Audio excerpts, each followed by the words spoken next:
បាទសួស្តីបងប្អូនទាំងអស់គ្នាបាទថ្ងៃនេះខ្ញុំចង់លុបអុកនេះខ្ញុំប្រើខ្លួនឯងអញ្ចឹងណាបងប្អូនណាបាទពេលខ្ញុំទៅលេងភ្លេងក្នុងកម្មវិធីផ្សេងៗគឺខ្ញុំប្រើអុករបស់ខ្លួនឯងអញ្ចឹងណាបាទថ្ងៃនេះអុកហ្នឹងស៊េរី S 950បងប្អូនណាបាទថ្ងៃពីយើងមើលសភាពរបស់វានៅស្អាតចឹងបងប្អូនណាបាទអត់តមិនជួតអីបងប្អូនណាបាទនៅវាអត់តនេះបាទហ្នឹងហើយអញ្ចឹងទូរទស្សន៍បងប្អូនណាបាទយើងមើលទូរទស្សន៍ហើយតោះមកយើងមើលបាទខ្ញុំដាក់ធ្វើហើយនេះបងប្អូនហើយការអេក្រង់អត់មានបែក color បែកពណ៌ទេបងប្អូនណាហ្នឹងហើយដោយសារខ្ញុំផ្លាតជាមួយភ្លើងនេះភ្លើងកំពូលលើនេះបងប្អូនណាហ្នឹងហើយដល់ហើយមើលហើយ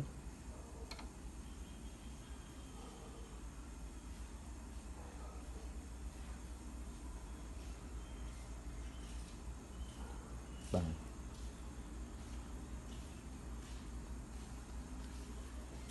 ចឹងគឺពីកាត់ចឹងបងប្អូនណាបាទស្អាត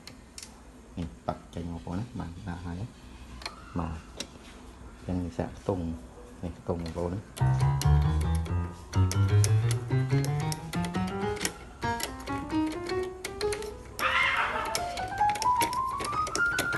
នេះបងប្អូនណាបាទគឺដើរទាំងអស់បងប្អូនខ្ទង់បាទបើសិនជាមិនលឺតានីបាទធ្វើឲ្យលឺវិញទាំងអស់គ្នាបាទតានីជូនបាទហើយបាទ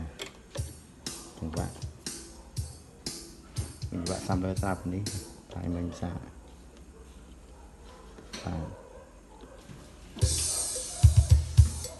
នេះចង្វាក់ញ៉ាំទេចង្វាក់នេះមកណែនកំលេងណែនល្អ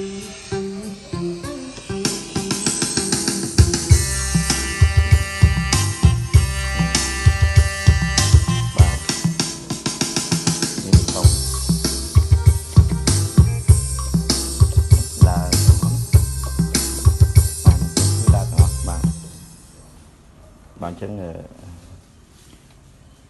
បងមិនបានបងប្អូនអាចសាកសួរបានបងណាបាទអាចខលក៏ឆាតក៏បានដែរចាំខ្ញុំបញ្ជាក់ជូនបន្ថែមទៀតណាបាទអរគុណបាទអញ្ចឹងបងប្អូនចាប់អារម្មណ៍ជើញតាក់ទងមកបាទអរគុណ